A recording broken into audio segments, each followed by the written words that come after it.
Good afternoon, Dr. Pampuri. Can you hear me? Sir, very good afternoon, sir. Yes, I have been most welcome to this session, sir. right. So you can hear me, and we are about to. When are we going to start? Sir, within few minutes, sir, participants are just connecting us. Within few minutes, we will start, sir. Please be there, sir. Okay. So I have opened it. So whenever you let me know, then Yes, sir. Sure, sir. Sure, sir. Please Sure. give me the signal. Sure, sir. Sure, sir. Yeah. Sure.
Good afternoon to everybody.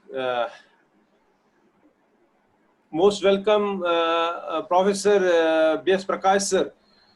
You are most welcome in this afternoon over here. Am I audible to you, sir?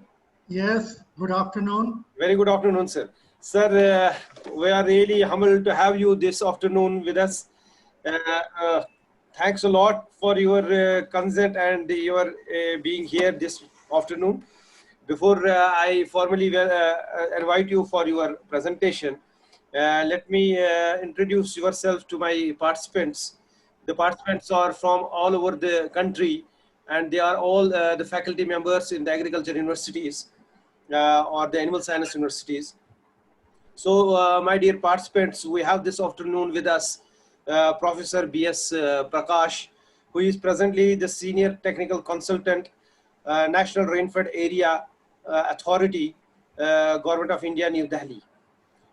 He has remained former ADG ICR, Animal Science, and he has been for a long, pretty time as head of the division of Dairy Cattle Physiology and DRI Karnal. So born in Bangalore, educated from St. Joseph Academy, Dehradun. Then he did his BSc and MSc and PhD from NDRI Karnal, National Dairy Research Institute Karnal. So he has a lot of fellowships and awards in his name. German Academic Exchange Service Fellowship in 1985 to 86. Then Overseas Associateship, Department of Biotechnology, 95-96. He has been given awards like ISA, this Indian Science Congress Award in 1985, then Niels Lagerlof Memorial Award in 85, Dr. D. Sudarshan Memorial Award 89, ISSAR Young Scientist Award 89, AJS Purina Outstanding Research Award 2002, very prestigious Rafi Ahmad Kidwai Award 1992, then PG Nair Award 2004, again Heinrich Bohr Award 2006 Germany, then MS Swaminathan Award 2006-7. This brief about Professor Prakash. About that, he has remained my teacher. That's about that. That's all about. He has been my teacher. He has been my mentor. He has been an inspiration to all of we students at NDRI, and probably his contributions in the field of reproduction and endocrinology cannot be ignored by the whole globe itself. He has in his credit a lot of papers, research papers in high reputed journals. He has in his name the very important test, Milik ELISA test for progesterone that has been developed by Professor B.S. Prakash. So I welcome you, Professor Prakash, over in this meeting today. You are most welcome, and over to you, sir. You can share your screen. Thank you, Dr. Pampuri. It has been very humbling that you have given such laudable information about me, whether I deserve it or not. It's my privilege, sir. It's my honor. Nevertheless, as my student, it was impossible for me to refuse you, and especially this wonderful topic which you have assigned, which is really contemporary in nature. And I understand that in another 10 years' time, we have a huge task ahead of us. And before I know I cannot see all the participants. In fact, I'm not able to see the screen for myself, or it's not moving at all. But nevertheless, if you can hear me, and I'll be sharing the screen very shortly, I would like to first of all welcome all the participants and wish them a very, very happy and prosperous Ganesh Chaturthi. This is the week where we would like that each one of you enjoys maximum prosperity and happiness to you and your families. Thank you, sir, for your well wishes. Thank you, sir. Thank you. And now I would like to share my thoughts on this particular topic. I will be sharing the screen.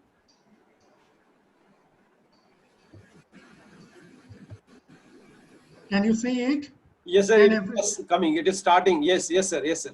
can you also see the movement of this arrow? Yes, yes, sir. Yes, sir. Yes, sir. Okay, that is very important because I'll be using that. And now I will go on to the first slide. That is role of oops, role of livestock. Um, Let me just go back again. Yes, sir. Uh, yes. So once again, this particular topic which has been assigned it forms a very important sustainable development goal. The second sustainable development goal um, is, I'm able to hear a lot of ringing. Okay. Can we stop it? Sure, sir. Just a minute, sir, please.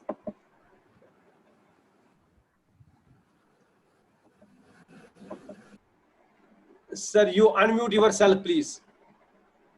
You unmute yourself, please. Yes. Okay. Now It's now okay. It's now okay. okay. Okay. Sir, you can share your video also. No issue, sir. You can put your video on. Yeah, my video. Um,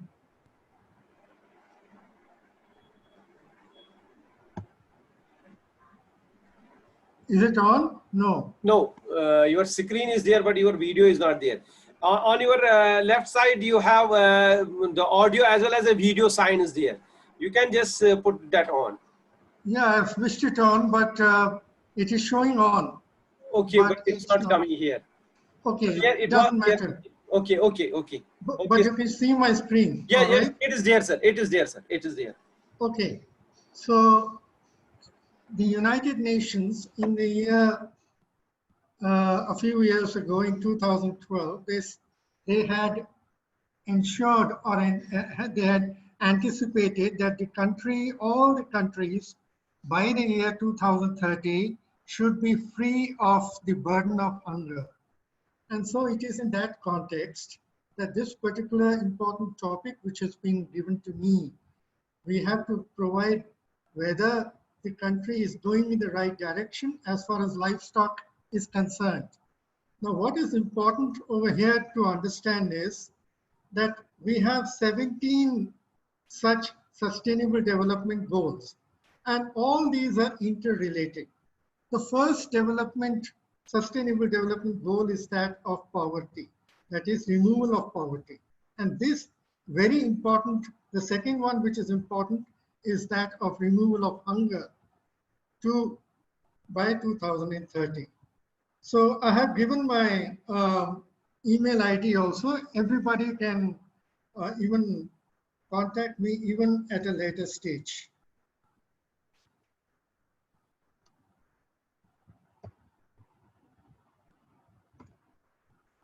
Now, when we look at the second slide, this is a slide which shows that where our population is heading to.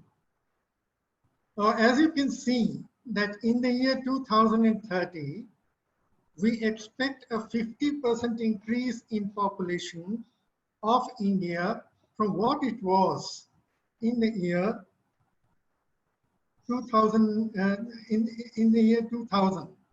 So therefore, we are expecting a population of 1.5 billion by the year 2030. And in about a year's time, we are scheduled to overtake also China, which is the point is somewhere around 2021. So while the Chinese population is coming down, is showing a decline, the Indian population will continue to increase. This is in spite of the fact that from 2011, the fertility levels are going down considerably, even in our country. Nevertheless, it is not a point of concern for me that the population will reach 1.5 by 2050, or it will reach around 1.8 by 2050 and 1.5 by 2030. That is not our concern, because when you currently see the population of China, you will find that they are now really concerned that their population will come down. I'll explain why it is important that despite this increasing population, it's an encouraging sign as far as India is concerned. Now, this particular slide, which is from the Euromotor International, clearly indicates that the rapid growth rate in India is actually outpacing the world growth rate population. What you see in the orange line is the world growth rate population, whereas the Indian growth rate, from what it was in 2000, it is going to have another 50% of that level. So it is going to reach 150% of the 100% level what it was in 2000. But when you compare the median age, that is a very encouraging sign. When I told you that we are not really concerned even if the population increases, because the Indian population as compared to the world population and the Asia Pacific population in 2030 will be very young. It will hardly be around 31, 32 years. And which means that we will be taking care of less number of older generation peoples. And this is a problem in the Western world, whereas this is not the case in India. There is another important aspect over here. What you can see is that there is a greater tendency for the urbanization of the rural population. But the inner circle indicates that there was more than 70% of the population in 2015, which resided in the villages. But by 2030, we expect this to come down, and a greater portion of the rural condition will be urbanized. But still, it will be essentially a rural-based population, because 3 out of 5 Indians will still live in the villages. Now, this particular picture is the hunger map of 2018, which has been prepared by the World Food Program of United Nations. Now, this is indeed a point of concern.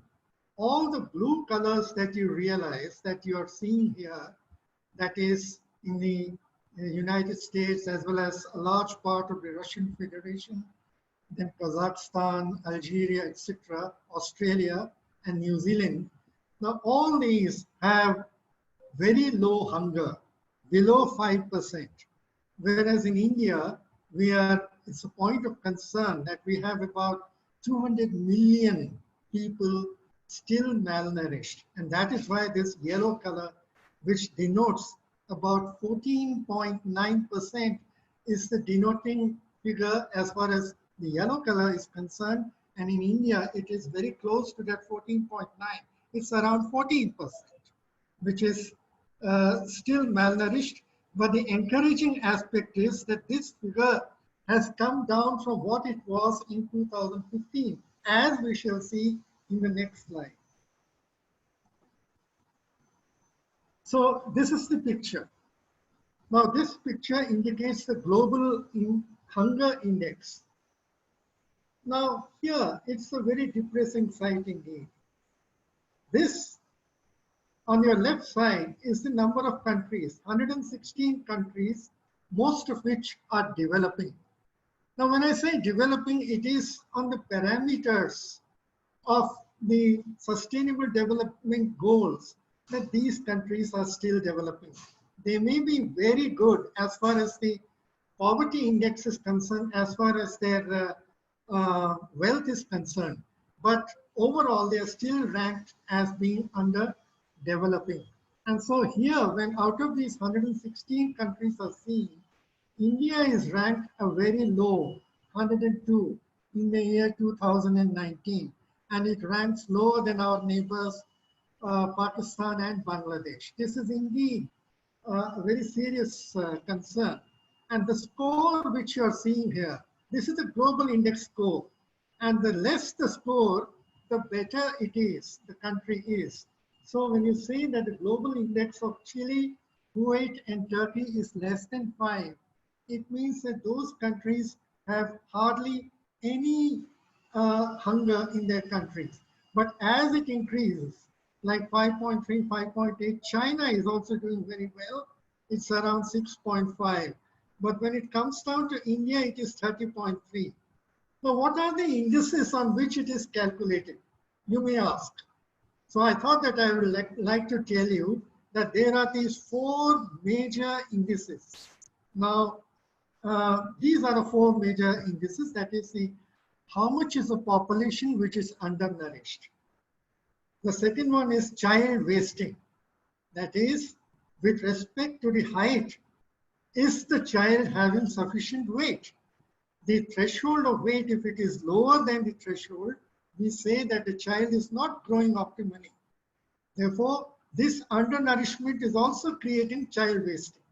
Then we have a problem of child stunting. That is, the height of the child under 5 age is very low as compared to the age. So this child stunting age is another major aspect which we need to look at. And the last one is the child mortality. And this child mortality indicates, of course, the incidence of mortality of children in the country.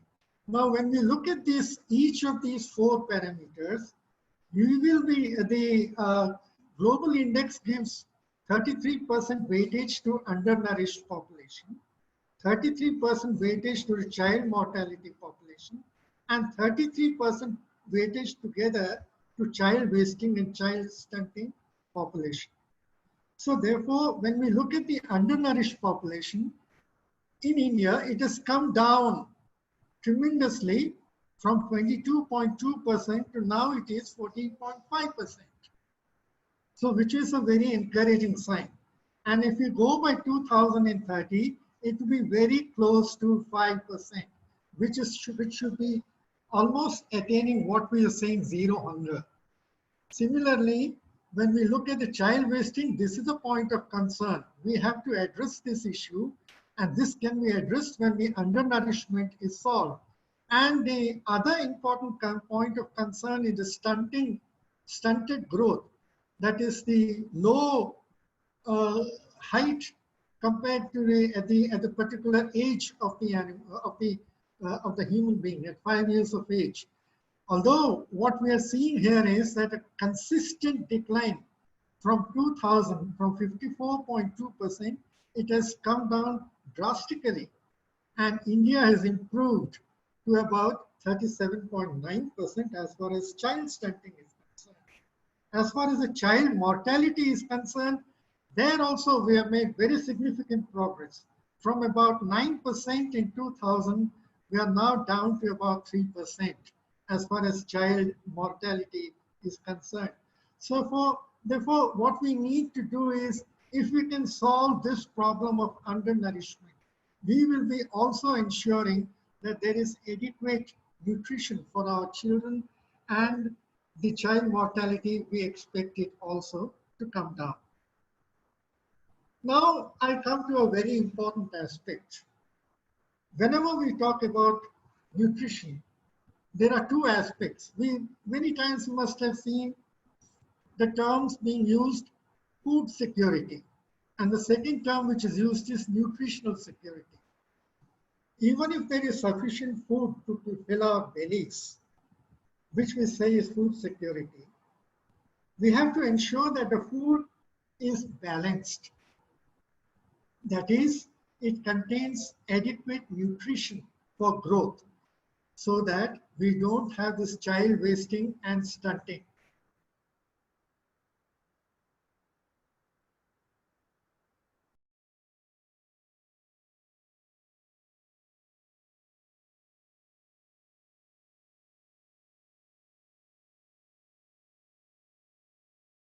take the 60 grams means that one should have sufficient amount of proteins coming both from plant sources as well as animal sources to make up these 60 grams. Now, let me give you an idea that the amount of proteins in a regular diet of, say, 1 cup of dals, lentils means dals, or 1 glass of milk, or 1 cup of yogurt, for instance, they all contain about 7 to 8 grams of protein,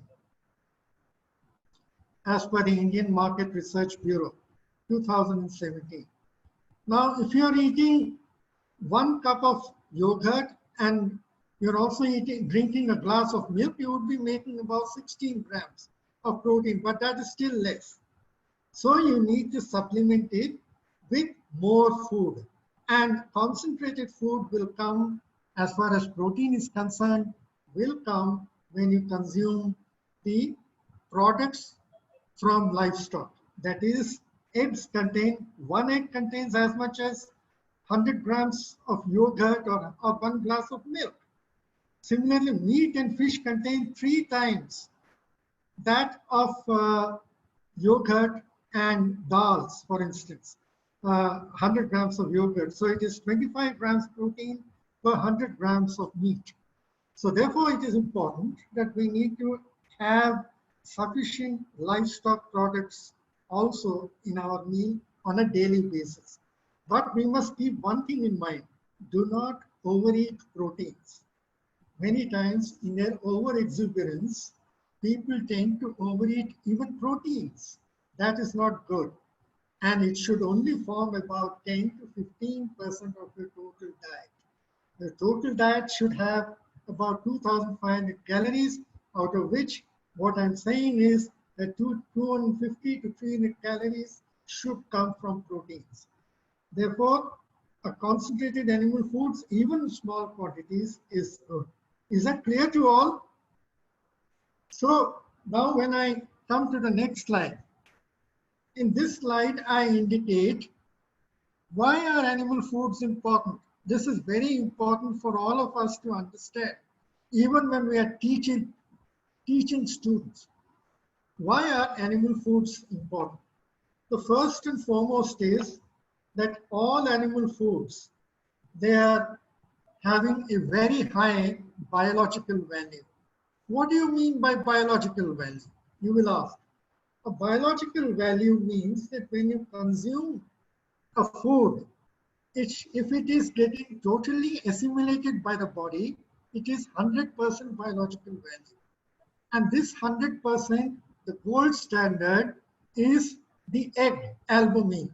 In the second bullet, I've shown that all food items are compared with egg albumin, which is a gold standard with 100% biological value.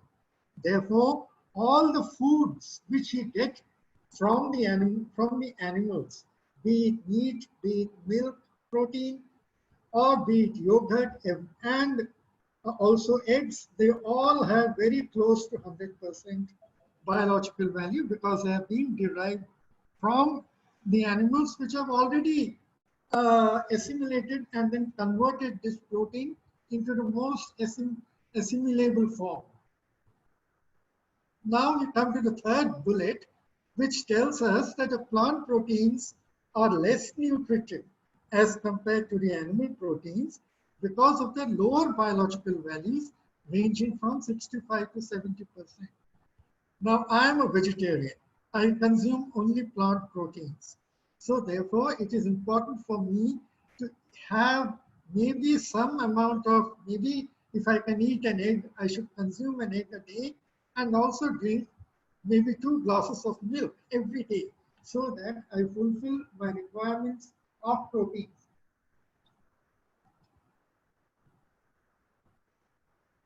One of the most important aspects of animal proteins is that they contain all the 9 essential amino acids. Now, what are essential amino acids? Out of the 20 essential amino acids, we have 9 of these amino acids which are not made by the body. and you have to eat it from an external source. So if you consume plants, if you consume the plant foods, you will be deficient in 2 or 3 of these essential amino acids like lysine, methionine, or tryptophan and arginine. But it doesn't mean that they are all deficient in these. Some may be deficient in lysine, some may be methionine, some may be tryptophan.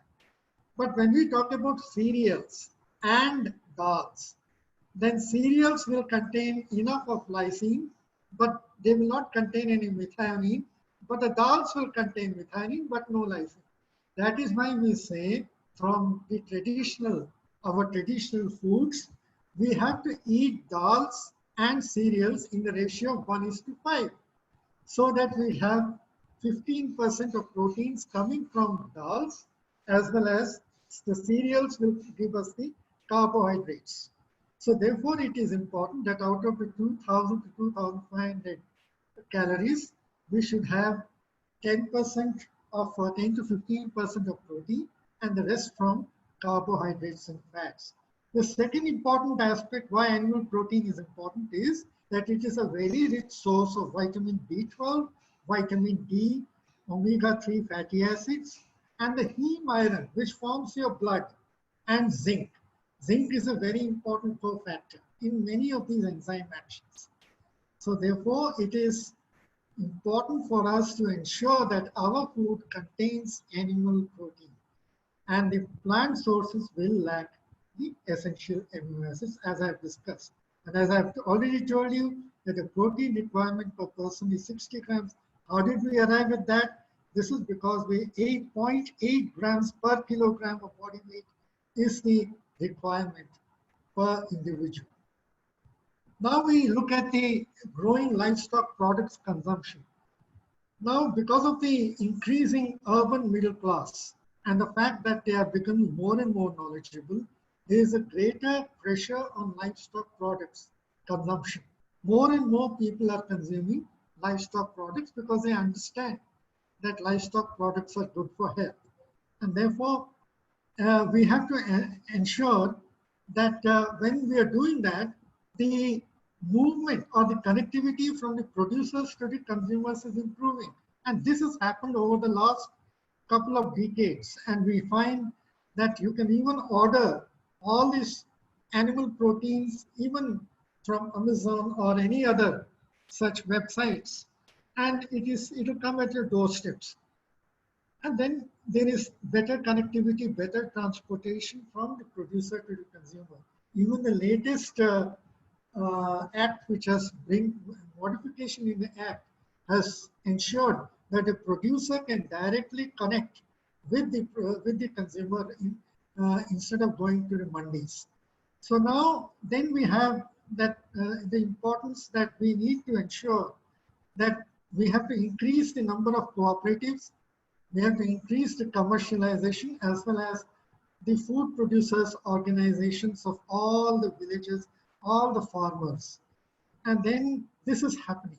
I will be coming into these in details. And there is also a better market opportunities and retail outlets. And the Planning Commission has also recognized the importance of livestock, which has become a parameter for poverty eradication in all the states. And it is important for us to understand that we should not consider agricultural growth in isolation. It must take into the aspect of integration of animal husbandry in order for a holistic growth. We'll come to that in great detail very shortly. Now I come to the livestock sector. Here I want to impress upon these figure. 80% of our livestock is owned by the small and marginal farmers. That is people who own less than 2 hectares of land. But the total land which they are holding is only 44%. 85% of the people are holding only 44% of land. The rest of it are being held by the medium and large farmers. But our concern, therefore, is to really concentrate on how we can improve the marginal and small farmers, on which most of my talk will depend upon. In this particular picture, FAO has already stated that the growth or the multiplication of money invested grows nearly 5 times. That if you invest 1 rupee in animal husbandry, it will grow 4.7 times. Whereas agriculture, it is less, 3.6. So therefore, animal husbandry has seen a very sharp increase in productivity and production, as we are going to come very shortly. As a result of which, you find that the gross value addition product of agriculture has fallen from somewhere here near 36-37% in 1980-81 to somewhere around 16% in 2015-16, and it remains around the same even now. Whereas the animal husbandry contribution has increased from about 11 to 12% to about 30% at present. Now, when we look at the annual growth rate of milk, meat, and egg, it is very, very satisfying to me to see that it is almost similar and constant from 2009 up to 2018-19. There was a spurt in meat production due to political reasons, but then it has also narrowed down, and it is now very fixed at around 6%. Now, when we look at the livestock census, we find that the cattle population in the previous 3 livestock has not changed much, but it has increased a little bit.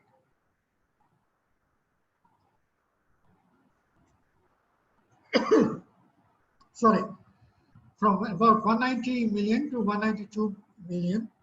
The buffalo population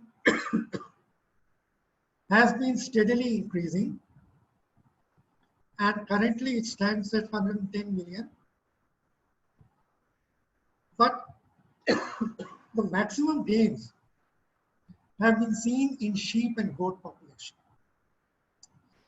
In the latest 20th census, we find that there is a tremendous increase, and it now stands at 74.26 million sheep and 149 million goats. But the pig population has declined drastically to 9.06%, 9.06 million. So this indicates the growth over from the last previous census.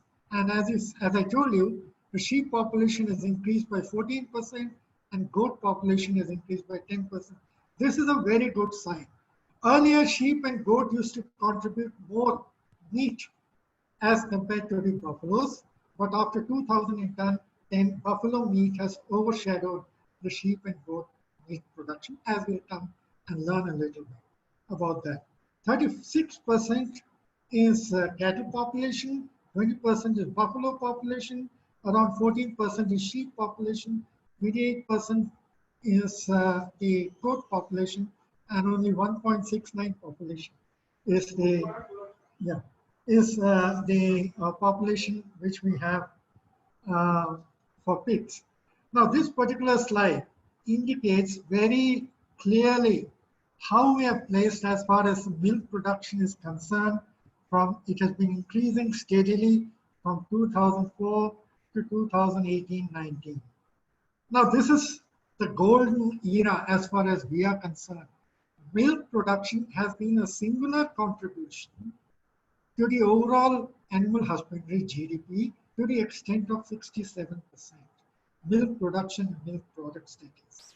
And India stands number 1. And in terms of milk production, for the last 22 years, we have been producing now 188 million tons of milk. And the per capita consumption is also much higher than the required per capita consumption of around 280 grams. It is now around 394 grams per individual per day. Now, I will be speaking a lot about milk in my coming slides. But when we look at the meat, this is also increasing steadily at a rate of around 6%, just as milk production. And it now stands at 8.1 million tons of meat production. So it is going steadily again at 6%. The egg production has also increased considerably, and at present we are having uh, about 79 eggs per individual per year. But that is not enough. We need to have at least one egg per day, as I told you. And that means that we need to increase the egg production considerably. How we are going to do that, we'll discuss about it. The fish production also has increased. I won't be talking about this, but this is also increasing at a rate of around 8%, and we now have more than 13 million tons of fish. Now we come to the milk production. When we look at the total milk production, 188 million, per capita consumption is 394 grams per day.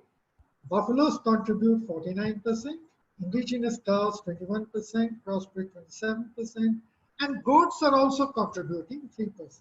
The top 5 milk producing states are UP, Rajasthan, MP, AP, and Gujarat. But what is important for us to understand here is that the milk production in India is skewed. That is, in some states, for instance, in UP, I told you, it is the highest, but the per capita consumption is very low. In Jammu and Kashmir, I'm very happy.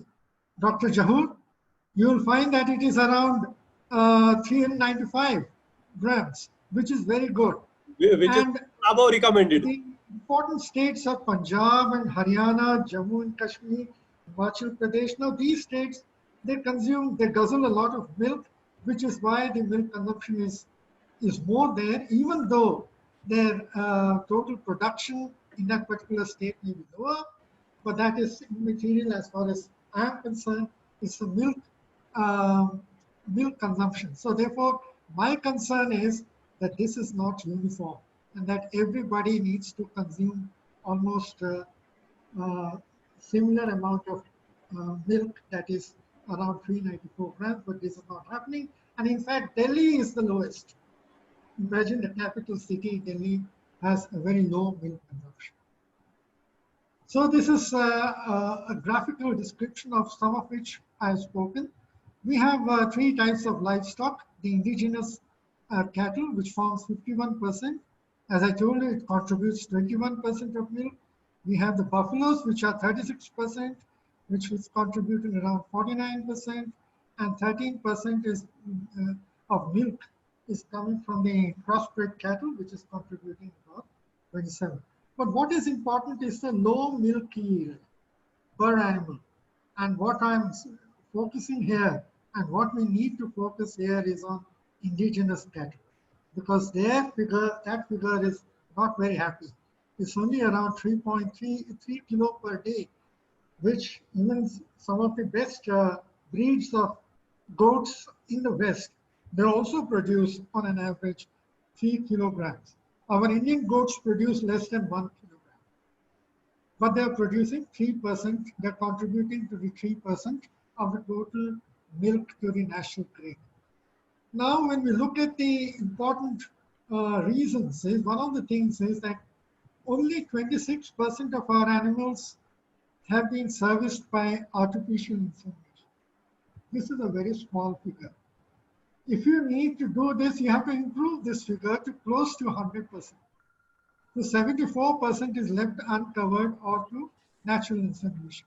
Natural insemination has its own drawbacks. You can increase the disease condition, and then it can only cater to a fewer number of livestock, and you never know that how you can engineer increase in the breeding. So technique which has to be followed. But one important aspect here is the milk production procurement percentage. Now, out of the total milk,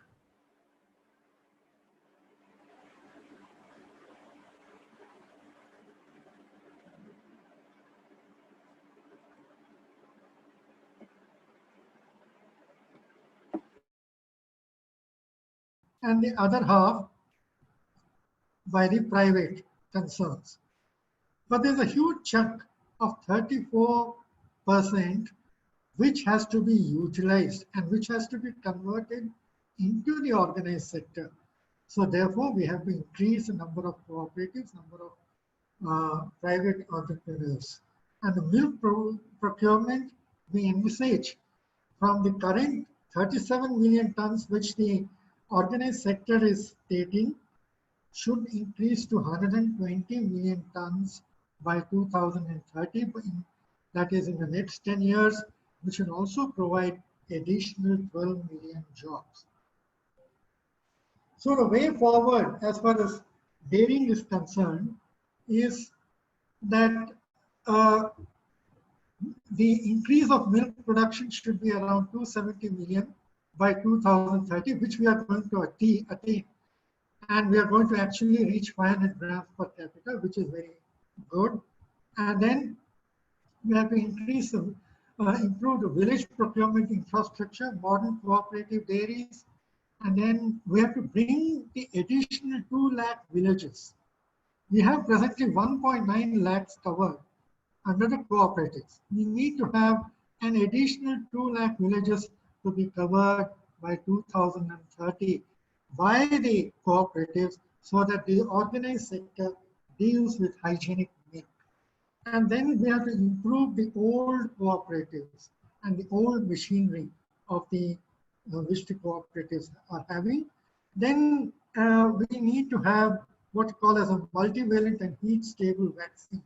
IVRI and other institutes of ICAR, they are also now very active in developing a multivalent and heat stable vaccine, one vaccine for all. So maybe we won't be able for all the diseases, but we hope that for 2 or 3 diseases, we could have a heat stable vaccine in the near future.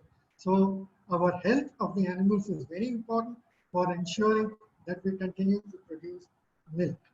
Then our veterinarians should have training in all the modern technology, because now these are being used in the even by our government.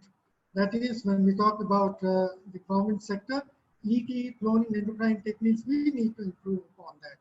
Entrepreneurship development is very important, and we have to ensure that the local producer is not only selling milk, but he has to convert it into products so that the excess milk is not wasted. And the regulation of milk quality parameters, both at the farm and the processing level, there should be the international. The last part is very important. Semen sexing. A lot of importance is now being given to this particular aspect. Semen sexing is a technology of US, and it is by X5 Technologies. It is being used for sexing of the X and Y chromosome. So you need to separate the X chromosome from the Y-bearing sperm. Y-bearing sperm and X-bearing sperm. So when a semen collection is there, you separate and you ensure that only X-bearing sperm is used for crossing with the ovum, and so that you can get only females. So that is a particular aspect in order to ensure that we don't have any stray animals. So these are the challenges which I have already discussed with you, and I will not go into these details much more, but we now come over to the meat sector. We find that 50% of the meat is coming from the poultry sector, and then next is the buffalo with 19%, and 13.53% is coming from goats, and 8.36% is coming from sheep. Some meat is also coming from beef, because some of our states are also eating cattle meat. So, but a large amount of the meat is coming from the other animals, and the pig meat also contributes around 5%. So this shows the total meat production, 8.11 metric tons, of which 50% is coming from the chicken, and buffalo is contributing 1.5 million tons. Now this slide I've taken from the National Research Center on Meat. I requested them to provide me the slide, And what it shows is that the meat production by the year 2030 is likely to be 12.1 million tons. So presently we are now having 8.1 million tons. We are going to increase it by 50% due to the imposition of modern technology. The present consumption per capita per year is 5.5 kilograms of meat, which is very low. And so, as I told you again, that 79 eggs is a contribution from the eggs per year. We need to increase it.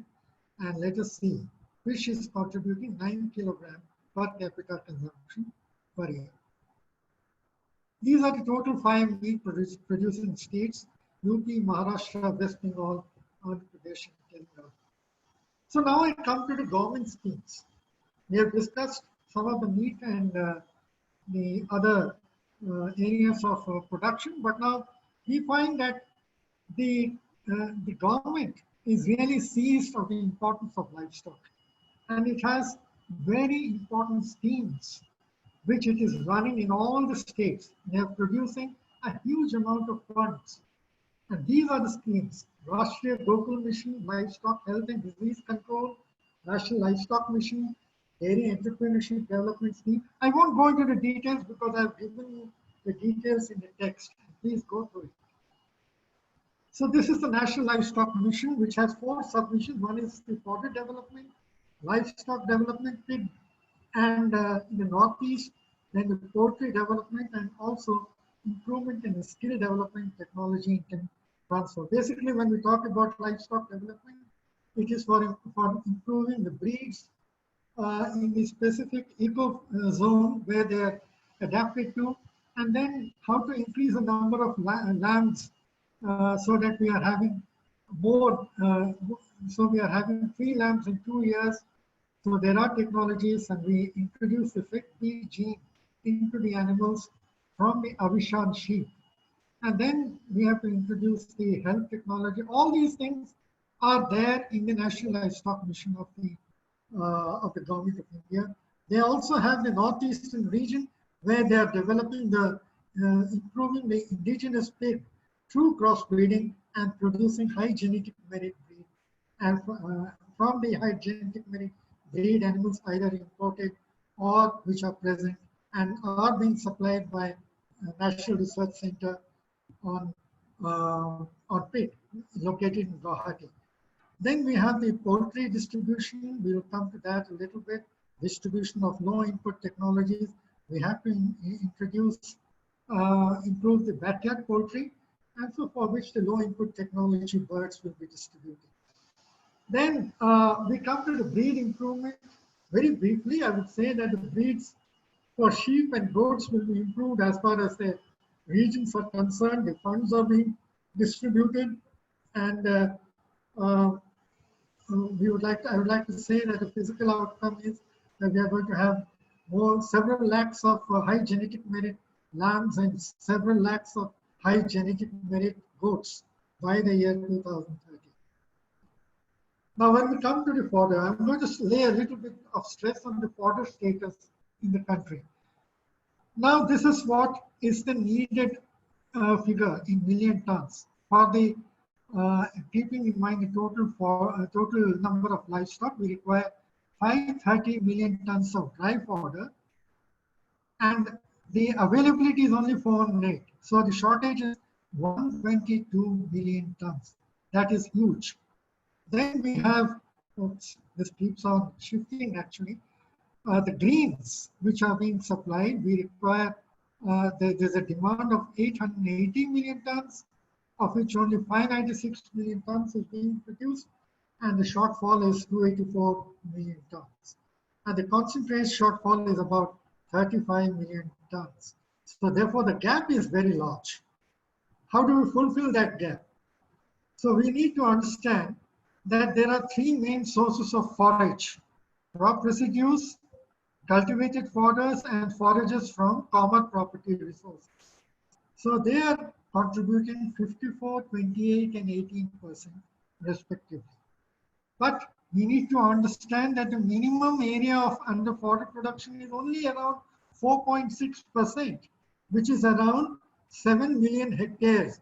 We need to double it by 2030, ensure that it's around 14 million hectares at least, so that we are doubling the fodder production and the shortage of fodder production is overcome by that time. So the government of India is seized of this problem, and they have a number of schemes for increasing the fodder production.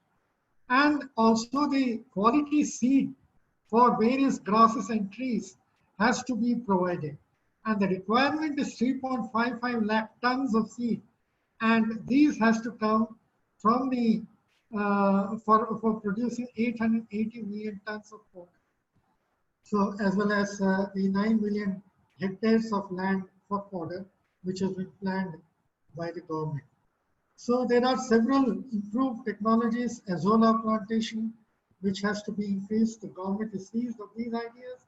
Then you have savan grass in the arid and semi-arid regions, the paragrass in waterlogged conditions.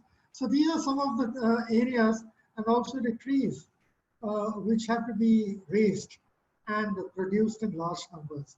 And then we have to also ensure that non-conventional feed resources, such as the waste, can also be effectively used to supplement the existing feed resources. And then use of modern technology of hydroponics, fodder cultivation of field bunds, use of agricultural waste, bioresources, or other alternatives. These are all the fodder schemes. Again, I will only name them, not go into their details. Fodder production from CPRs outside the forest, fodder production from forest lands, cultivation of coarse grains, and dual purpose crops, crops which produce both grains as well as fodder. Now this is under a national food security mission.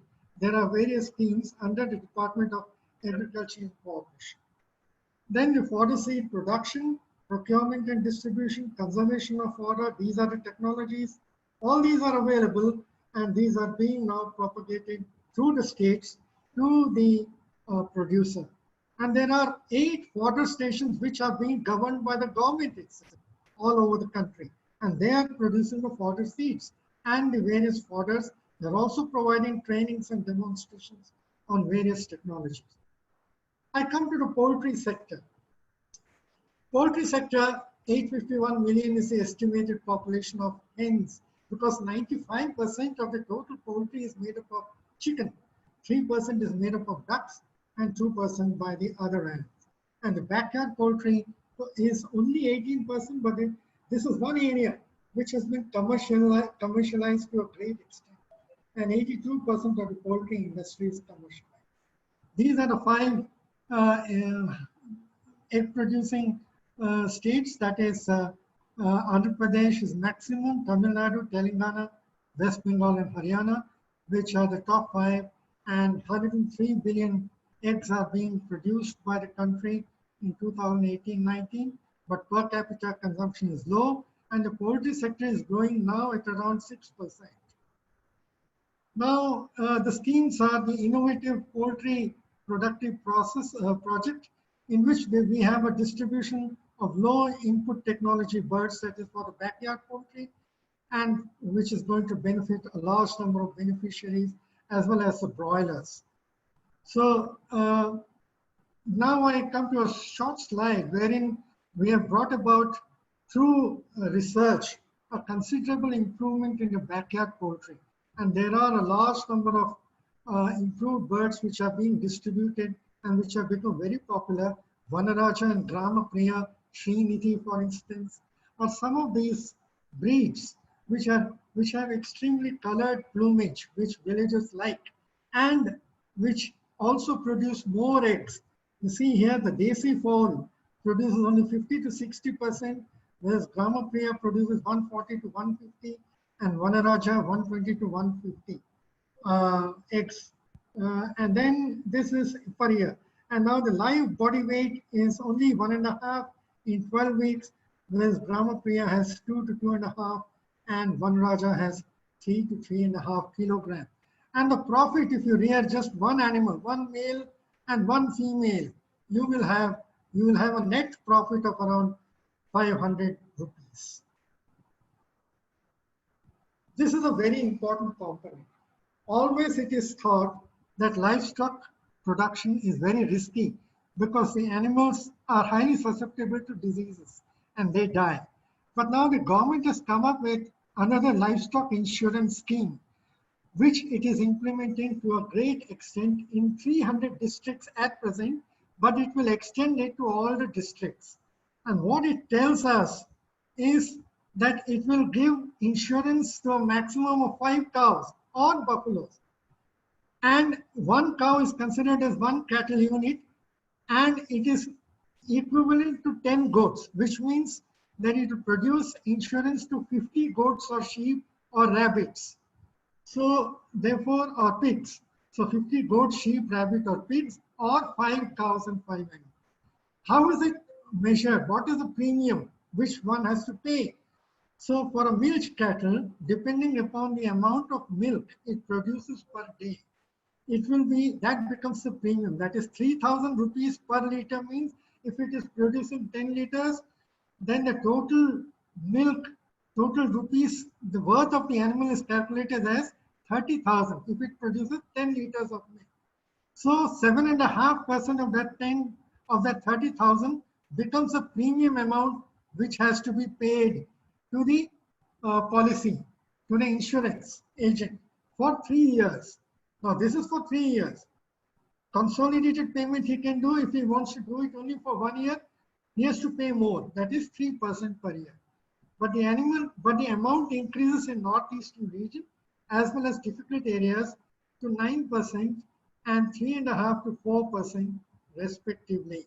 So therefore, when you consider year-wise, because there the animals are more susceptible, and hence in the normal regions they are charging less premium, whereas they will charge more premium if the animals are located in the northeastern region or in difficult areas.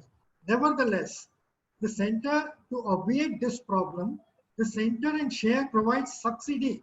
That is, out of the 7.5%, it will provide 50% to the producer for normal regions and 70%.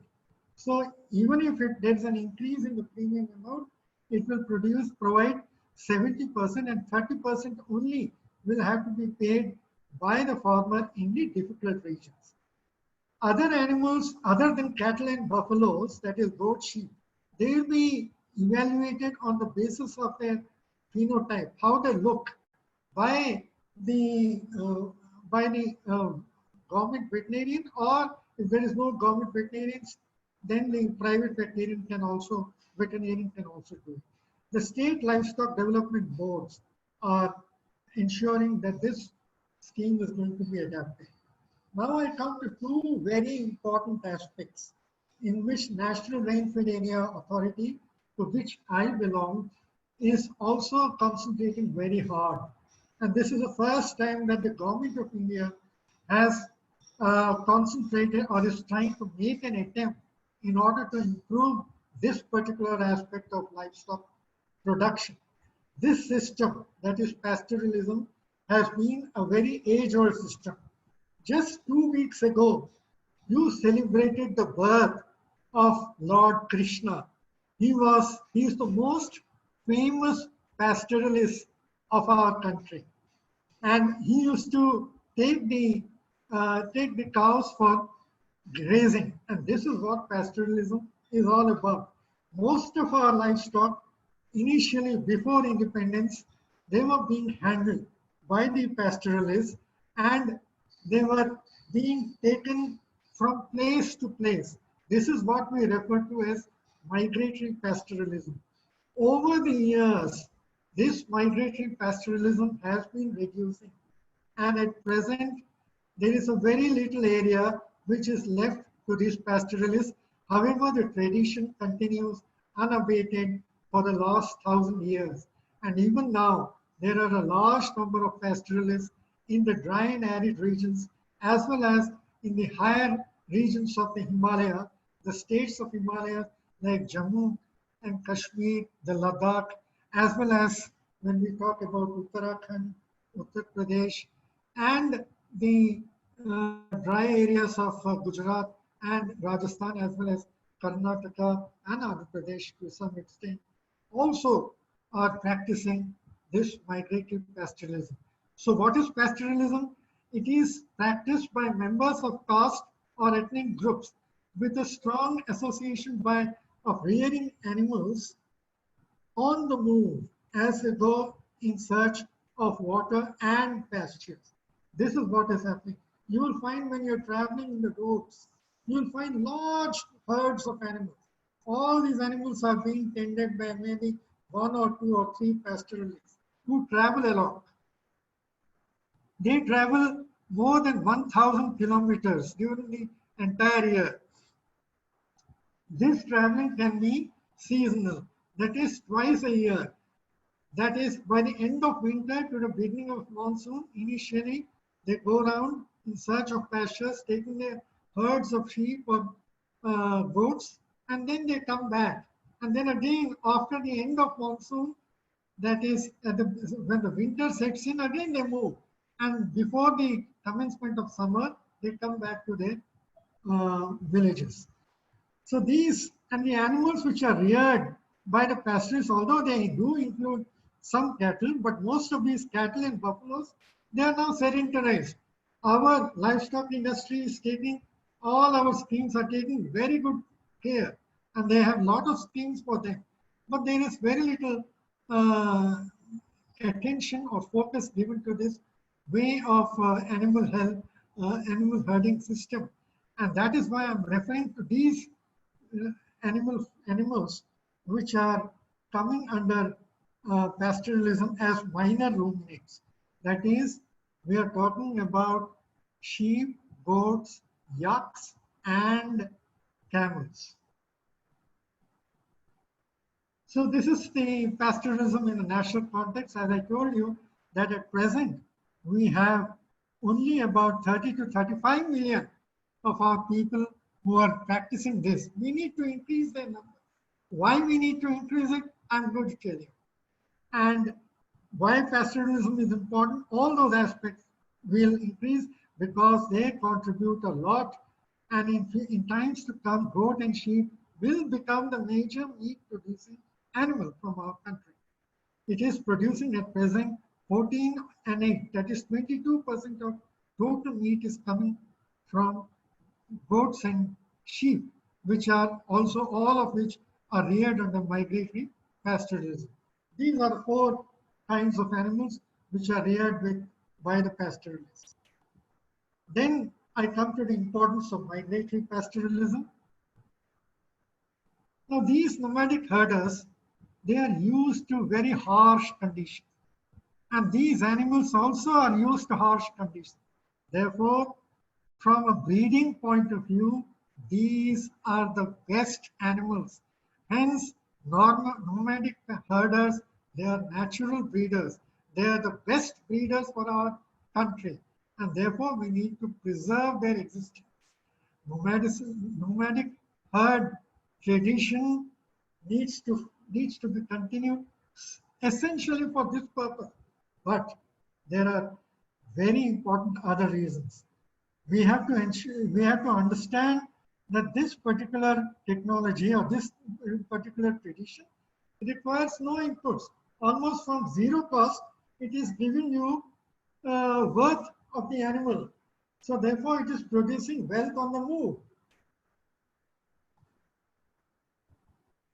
And the pastoralists, they sell animals while they are on the move when they're 2,500 by about 2,500 rupees each when they reach about 3 months of age. I've seen them myself when I've gone to Rajasthan, and really you will also find a donkey alongside with a little back which is having several holes in which you have very little young kids, that is young goats or sheep which are put in that. So they keep the females and they sell the males. And the meat produces organic in nature. So we are talking about good quality meat. Everybody is concerned about it. It should be organic. And this is what is important. And the importance of migratory pastoralism is in terms of the of making the soil fertile and ensuring that there is prevention of desertification.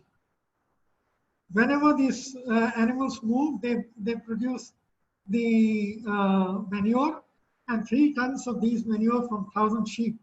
When it is produced, it makes the soil quite fertile. And then the IUCN has clearly stated that livestock grazing is not harmful for the animals, and this is a myth that it brings about land degradation, because all these animals are constantly on the move and they are improving uh, the land situation. So the pastoralists are also input independent. They are never short of money. That is, they are always having money and they don't take money from the money lender, which an agriculturist normally takes. Because when he initiates crop production, he needs money, not only for fertilizer, for seeds, and for planting the crops, for everything. But for these pastoralists, they don't need money. They just keep, they're happy-go-lucky people. They take their animals and then they allow them to graze. The animals graze to solve free the common property regions, and they produce wealth on the move. Now, camel is a very dairy animal. It's also 100%, as I told you, it is being handled by the pastoralists. Here, why I'm showing camels is that the number has dwindled to almost less than 250,000 at present. And but the milk produced by camel is more nutritious than cow milk, and it contains constituents which are highly important, lactoferrins and immunoglobulins. It is also good for the diabetics, and because it contains 3 times more diabetic controlling ingredients. And the milk also is good for autistic children. And then it is very rich in minerals and vitamins. And very important, a camel can produce more milk than a cow or a buffalo. It can also produce up to 10 liters of milk with good management and care, and it is also a very good converter of meat. So, when I showed you the slide of which all these schemes are there, Rashtriya Gopal Mission, etc., one important scheme which is missing is there is no scheme for pastoralism. So what I am advocating, what Nara is advocating, we need to have a scheme wherein an integrated pastoral development program is taken up by the country in the larger interest of the country as a whole. And there are no policy advocacies of pastoralism welfare and improvement and minor root pastoralism in particular at present. So as I told you, the pastoralists need support. All these aspects I have discussed. And why we need to improve, the second point is important is that these pastoralists, because they're constantly on the move, if you were to sedentarize them, you would require, we are already short of feed and fodder.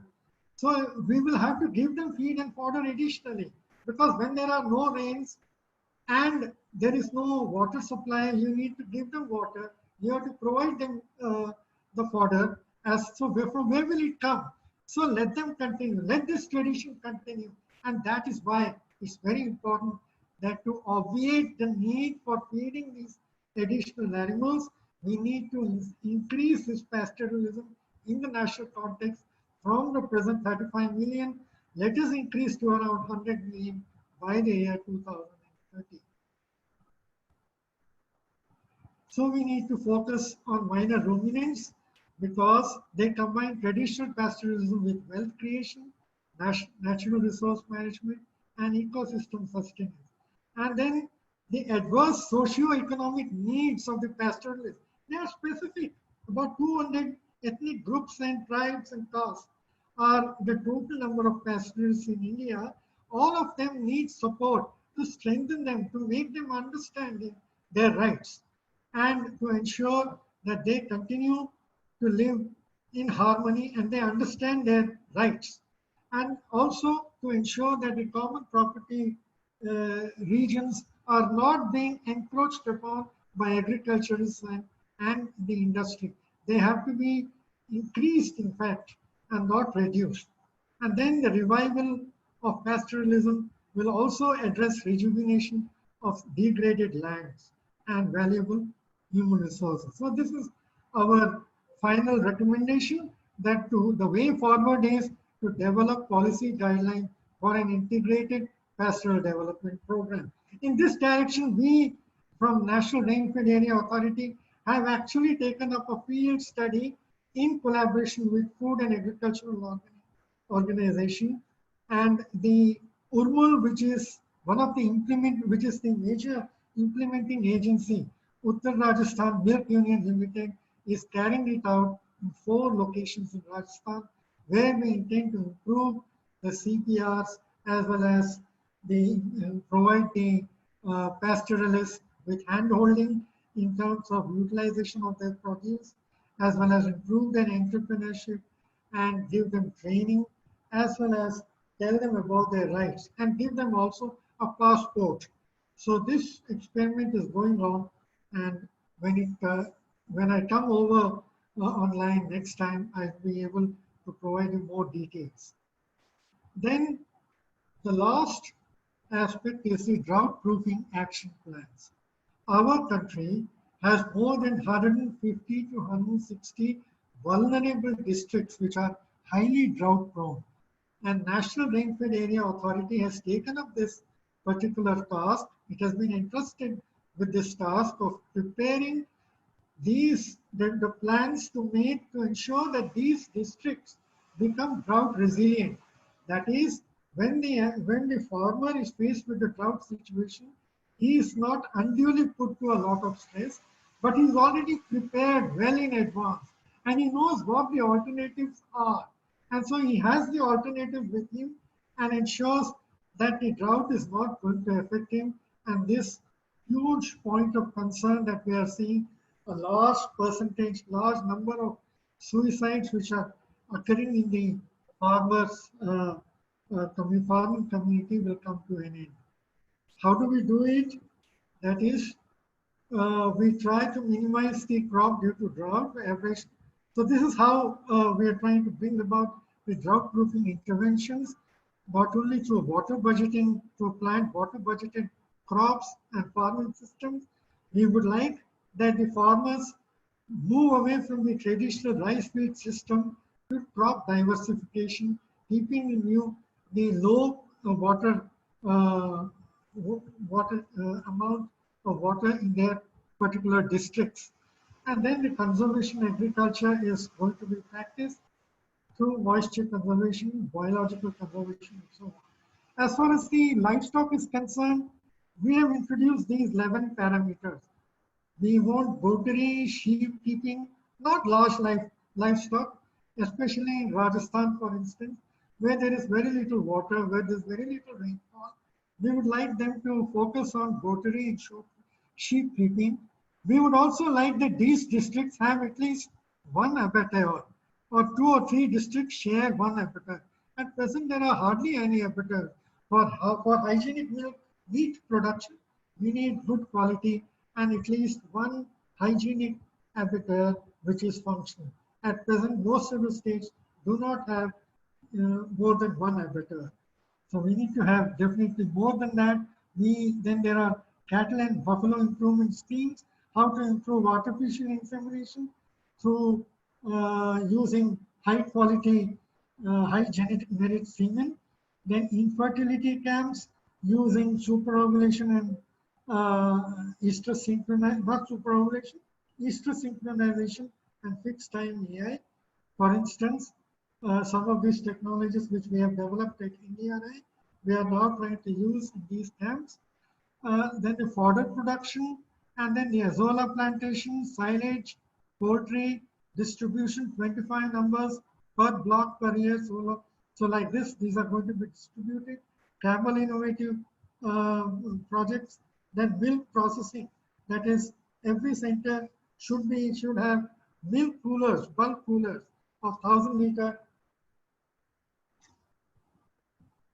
capacity, etc.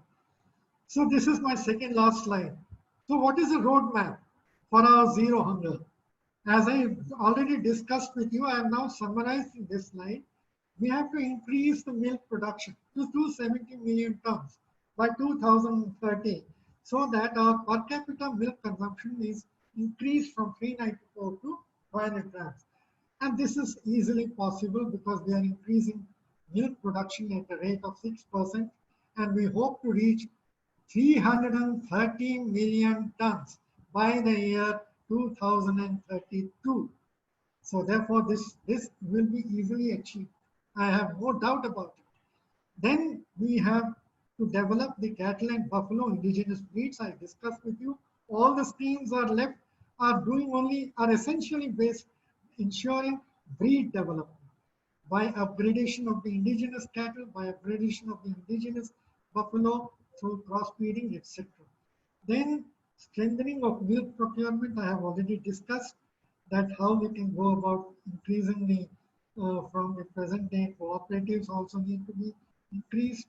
Then the promotion of entrepreneurship in dairy, we have already talked about it. Then the integrated mill pastoral policy should be quickly put in place. Conservation and development of selected goat and sheep breeds. Problem of surplus and unproductive animals can only come if you are going to make use of the semen technology program, which is also there in the Rashtriya Gokul mission.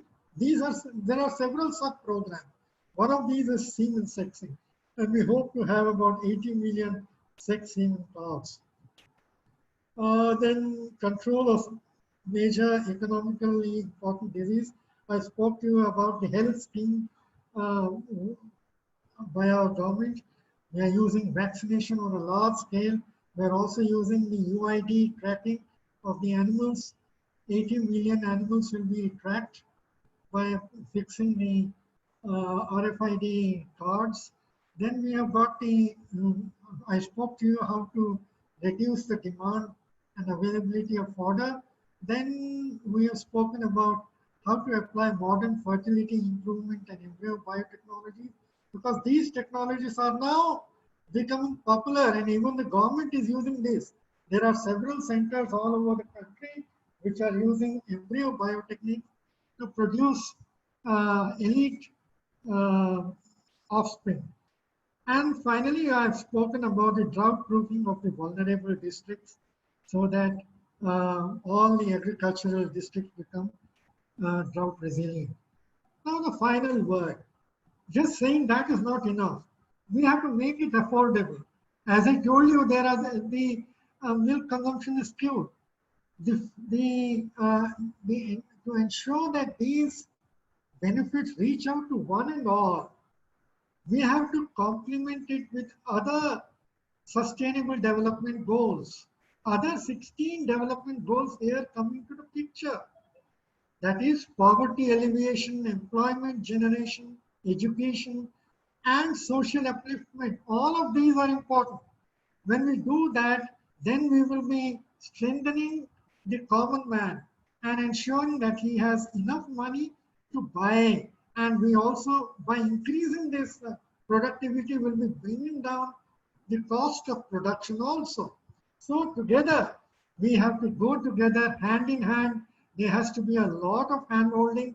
And for that to happen, we need to have convergence between various ministries and departments, including rural development, panchayati raj, water resources, agriculture, horticulture, agricultural engineering, and post-harvest technology. All of them need to come together for the sustainable development goals to be effective. And finally, the convergence with the major programs of Ministry of Agriculture and Farmers Welfare, which include Rashtriya Krishi Vikas Yojana, National Food Security Mission, National Mission on Sustainable Agriculture, Pradhan Mantri Krishi Sinchai Yojana, Rain-fed area development, etc., etc. I thank you all for this patient hearing, because this is not being, this is just the beginning. When the topic was given to me, I realized I put the questions to myself, and that is how I try to prepare this presentation. and I hope that all of you have gained some information through it, and I wish you all the best and success in your future uh, attempts. Thank you very much. Thank you, sir. Thanks a lot, sir. I don't have really words to express my gratitude. I am feeling short of my words, sir. Sir, hats off for your presentation. There is no match.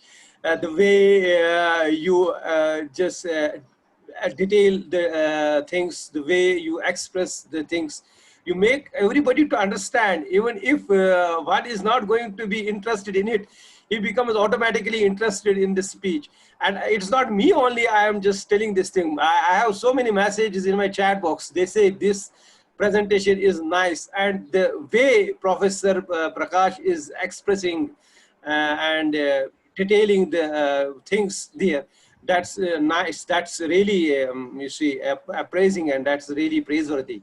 So I thank you, sir. Sir, highly grateful to you, highly indebted to you, sir. Before Thank we you very just much. no, Thank you very much, Dr. before Chaudhary. before we take some questions from the audience, from the participants, sir. Sir, I have a point to make over here. This really you have just given a, I mean, an idea about the about the pastoralism that's there in our own state. This is, I mean, a routine thing there. But probably there has been, this is not being encouraged. The first thing is that there is some, you can say, certain tribes are associated with this. It's not taken by others. And even in those tribes which were concerned with this, which were related to it, they too are now fed up with this, because they don't have now the lands to graze their livestock. They don't have now those pastures to take the, and they are being blamed that they have overgrazed those areas, and they are blamed for erosion of this land. So many, I mean, are conflicting are there. That how you are looking for this pastoralism just to take off there, because already the very few tribes are concerned with this, and then they are being blamed for everything. And at the same time, we don't have now the land in our state. I am talking of my state. We are having at that times what we used to call free grazing lands. Ghas charai. In our local language, we used to have a ghas charai, those free lands. But they have been encroached by the public. And Yes. probably Yes. there's nothing now left. Even we, unfortunate, I say it's unfortunate, our government, previous government, that came up with a program, Roshni program. In that Roshni program, all those mafia groups which have grabbed that free land, they were made owners of that land for a very pretty, I mean, say, for 100 rupees or something like that. That was unfortunate for our state that year. So how you look for all this? Yes. Thank you, Dr. Papuri. You have raised a very valid question. And we were seized of this. We knew this right from the beginning. I'll talk to you about two types of pastoralism. That is, one is the vertical pastoralism, which exists in the dry and arid parts of the plains, like in Rajasthan and in Gujarat, where the animals are moved along the plains. From Rajasthan, they move as far as Ludhiana, and then they come back. This is an annual routine. Sometimes they go to the adjacent state, and then they come back in 4 months' time. So this is seasonal as well as annual migratory pastoralism. Now, there is a vertical pastoralism about which you are referring to. That is the movement from the alpine regions in Kashmir to the lower regions, Leh Ladakh to the lower regions.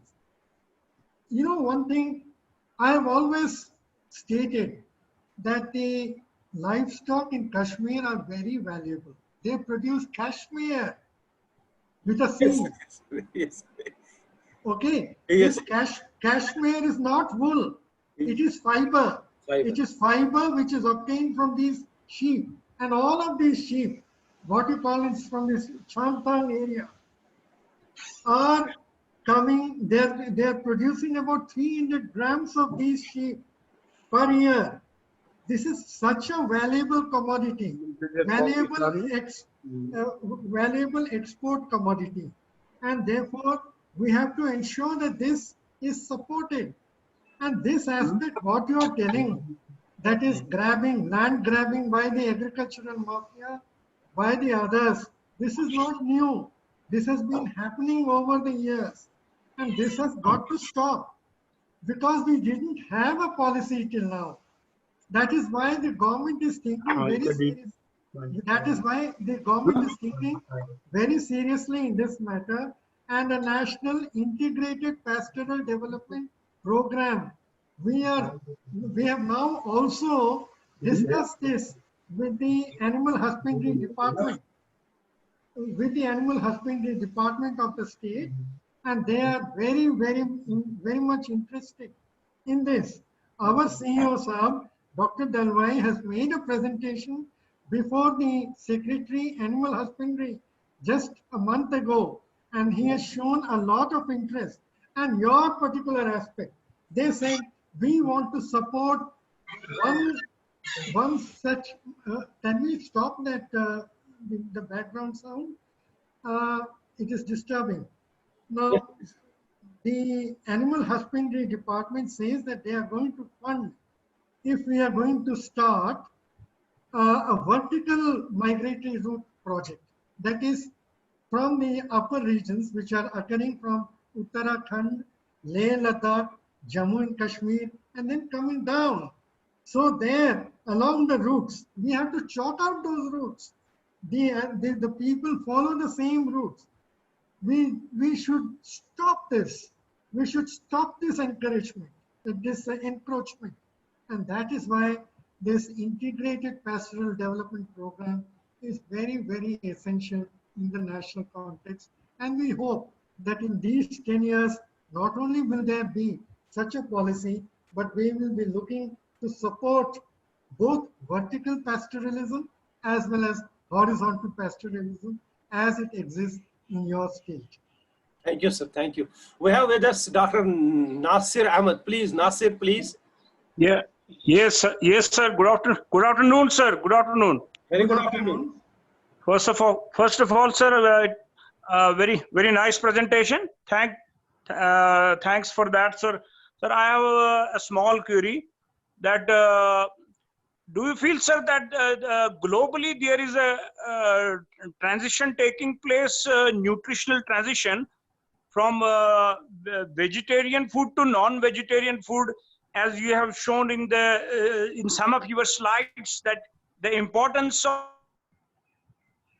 animal protein you have highlighted, and the requirement for the balanced human nutrition.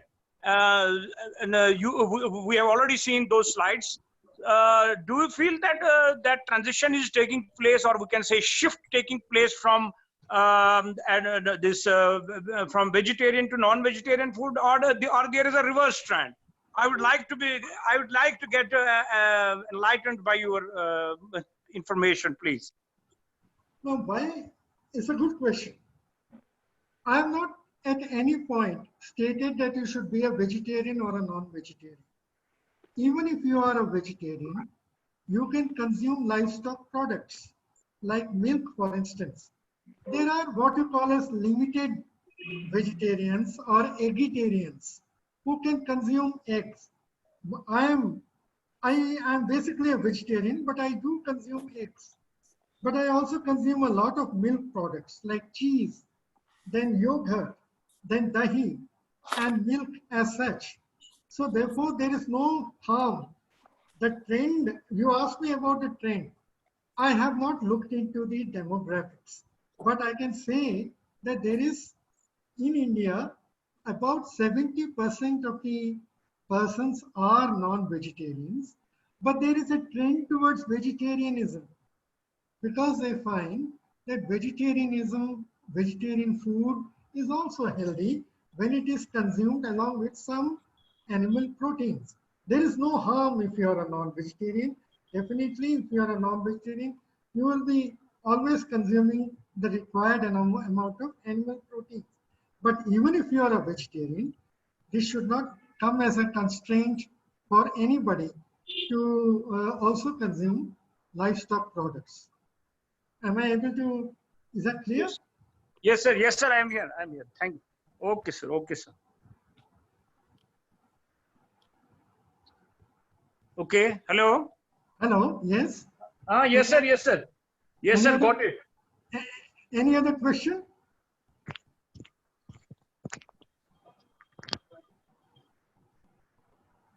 Hello. Hello? Sir, can you hear me? Yes, yes. Sir, myself, Dr. A.K. Panda from Himachal Pradesh Agricultural University. हाँ पांडा साहब बताइए. Sir, first of all, my regards and congratulations for the nice presentation with very informative slides, sir. Thank you very much. Sir, I have one question which has serious implications nowadays. In Sir Himachal Pradesh, if you see, most of the roads are now flooded with these stray animals, sir. Yes, yes. And I hope, sir, 90% of them are crossbred and Jersey cross, sir. Yes. Sir, in your slide, sir, I have seen one point that you are suggesting for crossbreeding of our local breeds also to increase the milk production. Yes, I got your point. Now let me come Sir, to... should we really go for that after seeing this hazardous situation, or should we improve our own breed, sir, indigenous breed for milk production, sir? That I didn't find in your slide, sir. That was a little bit... Okay, let me come to you. I had spoken about it. If you recall, when I said that there are 3 types of livestock. One is the crossbreds, one is the buffaloes, and one is the indigenous cattle. Ji, sir. Indigenous cattle are 51%. Ji. And they are producing about 3 liters per day.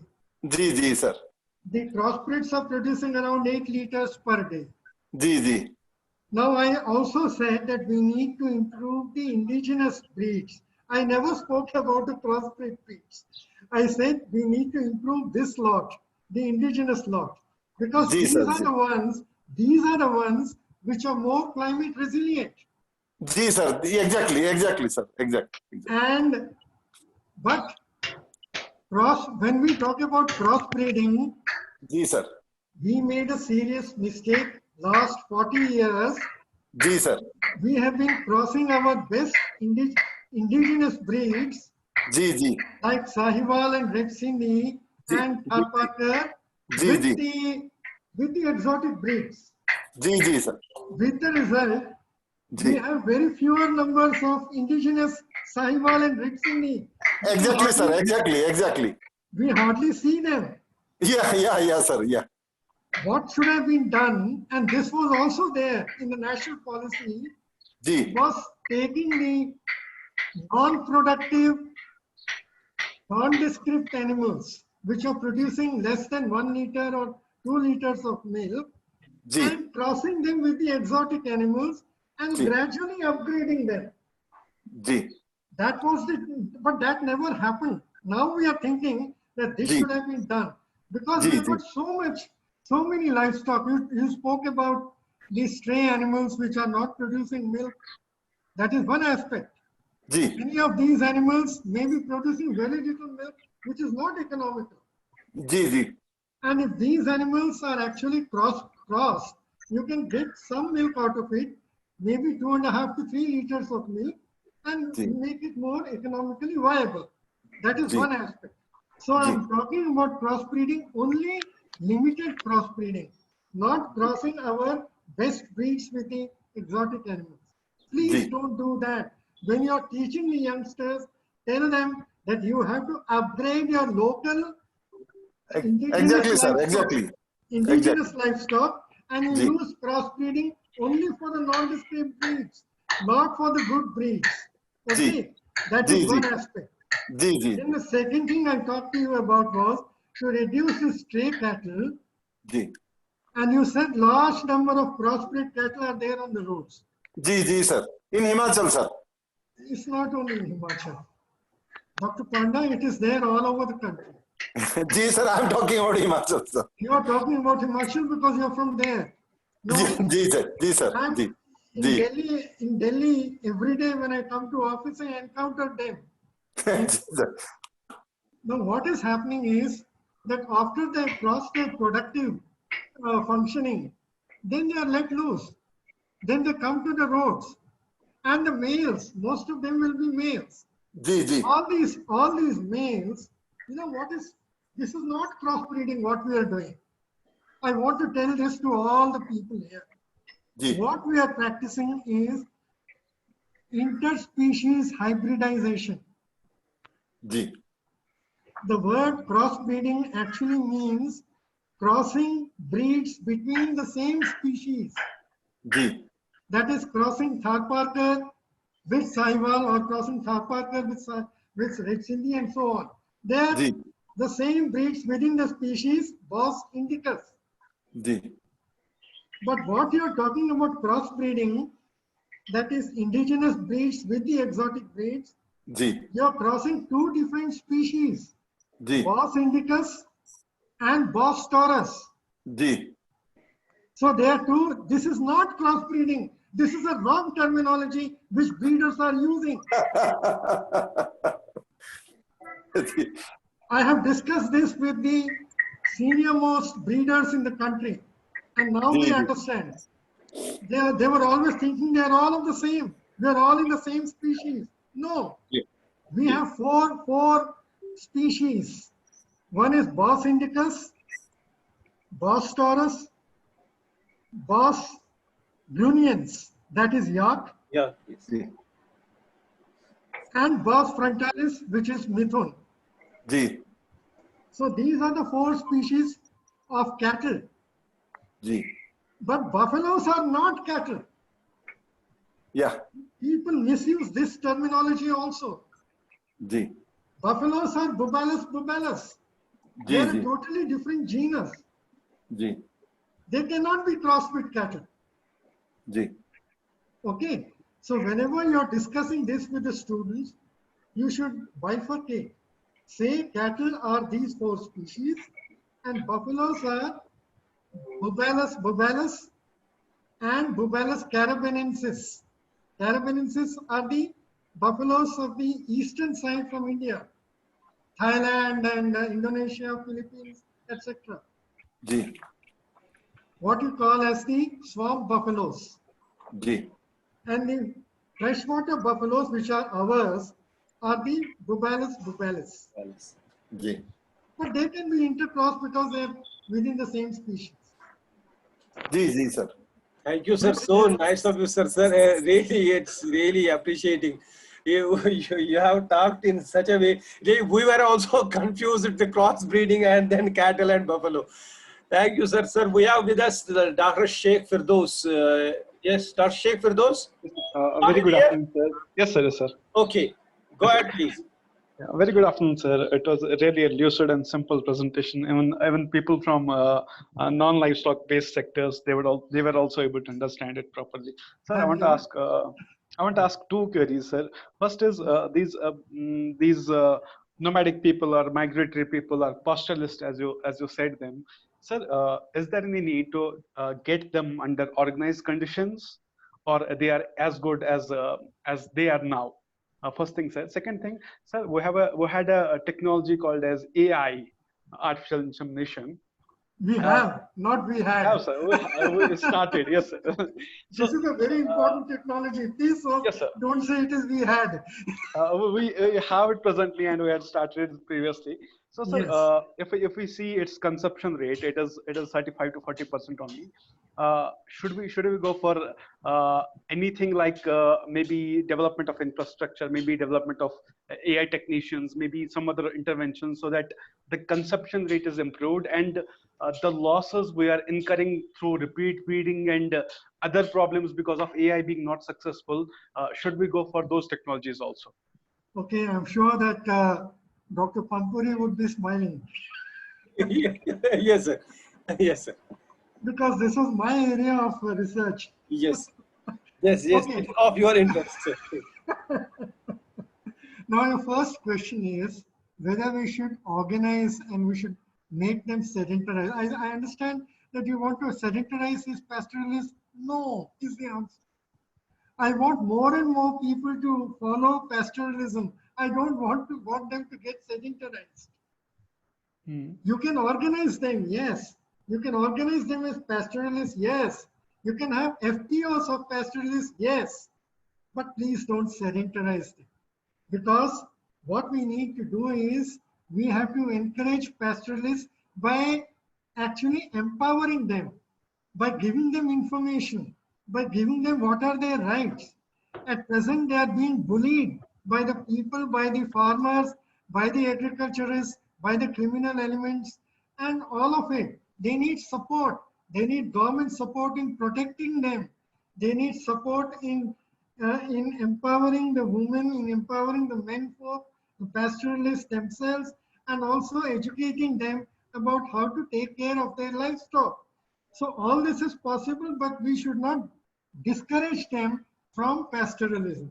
No, no, sir. So, Sir, I didn't mean the social angle, sir. I meant the professional angle or management angle, so that they give the medicines, they go for yes, yes, vaccination. That good, is what good. I meant for organizing them. Yes, yes, that is what we want to do.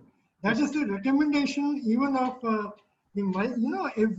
all these pastoralists, they follow specific migratory routes. Yes, sir. Along these migratory routes, we want to set up, we should have marketing agencies where the pastoralists can market their products. Even now they're marketing. People come to them and sell them, but they give them whatever they are telling. They may even ask them to give less money. But we would like to have what we call as mean support price for their animals. We need to ensure that their products like milk as well as meat and etc. are also being bought directly from them at these centers. Under this project which we have undertaken with the NGO, that is the Urmul Setu in Rajasthan. It is located in Bikaner. You can look at their website. What we are trying to do is that we are planning to set up also CFCs, common facility centers, where these people can come and they can actually deal with for marketing. Their sheep can be shared over there, and the wool can be marketed, as well as they can also be trained in their post-harvest technologies of milk, and also for getting good value for their product. We are also training them in various rules and regulations. We are also going to provide them with passports, so that based on these passports, they are allowed to travel and they are not going to be, their movement is not restricted from state to state. And sometimes they cross 4 states. So therefore, all this organization is taking place. En route, we have got these common property resources, large swathes of land which are now almost degraded land. We have to ensure that these are actually most fruiting as far as pastures are concerned, like the savan grass in Rajasthan. We are trying to plant about 90 hectares of land with this grass, so that the farmers, when they are growing from one location to any of these 4 locations, they can stay there for 2 days and ensure that their animals are getting the fodder for consumption. We are also planning what we call as water bodies, like wells for drinking water for the pastoralists themselves. We cannot take care only of the animals, but also got to take care of the human population as well as the pastoralists themselves. There is no water in Rajasthan, so we have to ensure that these wells are being created for them. These water bodies are created so that they have potable water to drink, and places where they can stay at night. At present, they are staying under the blue sky. Maybe if we are able to initiate these CFCs, we are able to initiate the CPR improvement, we are able to have marketing of the individuals, marketing of their animals, we are able to improve their pastoral rights. All these will form is a plethora of several challenges, and all these will need to be tackled in the guidelines which we propose to prepare in association with several government ministries. Is that clear? Is it clear, Dr. Sheikh? Sheikh, yes, yes. Oh, his next question was something. Yes, Dr. Firdaus, can Yeah. you unmute yourself? The next question. Yes, sir. It was clear, sir. Yes, the next question is about why is our conception rates low? Now, basically, when you talk about this, first of all, we need to understand that what is the right time of insemination? Artificial insemination has come on to stay. In cattle, we are following the AM/PM rule. That is a 12-hour interval. If the animal comes into heat in the morning, we have to inseminate it in the evening and then the next day morning, because the ovulation takes place around 36 hours. In the case of buffaloes, the ovulation is coming later, around 42, 43 hours.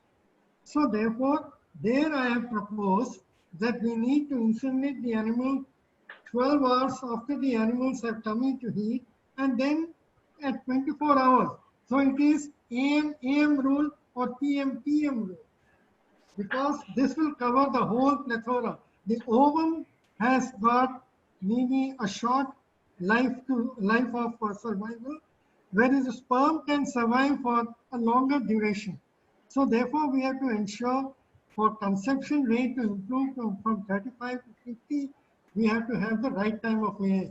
Our training of people, personnel, who are the trainers? They need to understand these. They need to give them the right training, all these aspects. So therefore, they should be training the trainers themselves. So even those who are training, they need to be trained in the latest knowledge of artificial insemination, pregnancy, conception, and delivery, etc. How to take care of the animals, what kind of fodder to give, etc. So therefore, this is a complete package. And what I feel is that all these aspects, the training aspect, the right time of AI, and to ensure that more and more people are able to understand this in their colloquial language, needs to be imparted. Right now, even the veterinarian is telling them, "जब वो heat में आएगा ले आओ, हम उसको inseminate कर देंगे." No, that shouldn't be done. I hope I made my point clear. Yes, sir. Yes, sir. Yes, sir. Yes, Yes, sir. Thank Very you. clear, sir. So nice of you. Thank you so much, sir. So, is Fozia? Fozia is there? Am I audible to Fozia? Yes, sir. Okay. Are you there? Yes, I'm here. It's now your time to pay thanks to our speaker over here. Yes, sir. Sure, sir. A warm and a graceful afternoon to our valued speaker, Dr. B.S. Prakash, sir, who is working as a senior technical consultant NRA New Delhi. Participants, the organizing committee. It's my privilege to propose a vote of thanks speech and acknowledge our today's eminent scientist, Prakash, sir, B.S. Prakash, sir. So you enlightened us with your thoughts that will surely be going to encourage us in future towards achieving a zero hunger. Your thoughts, sir, the presentation, ideas, the elegance is really beyond aristocracy. The patient answering and the explanation of all the queries of our participants is beyond my words, beyond of the words of appreciation. We were fortunate to have you here this afternoon, sir. I, with the deep core of my heart, I owe my sincere thanks from the faculty of SCOST K, from the participants, and on the behalf of organizing committee. Thank you, sir. Thank you so much for sparing your valuable time with us in this training program. Have a nice day ahead, sir. Over to Pampu, over to you, sir. Thank you very much. Thank you, sir. Thank you so much. Over to you, sir. Thank you, sir. Now we take leave from you, sir. So it has been very nice. You have really made our day, sir. That's there. I can say only that you have made our days success. Thank you, sir. Well, Thanks a lot, sir. I hope my talk has been useful, and I look forward whenever you wish to give me a talk on some other aspect, Sure, sir. Sure, sir. I'll make an attempt and try to improve upon Sure, sir. Sure, sir. my presentation even further. Oh, we'll be blessed to have you, sir. We'll be blessed to have you, sir. Again. Thank you, sir. Thanks a lot, sir.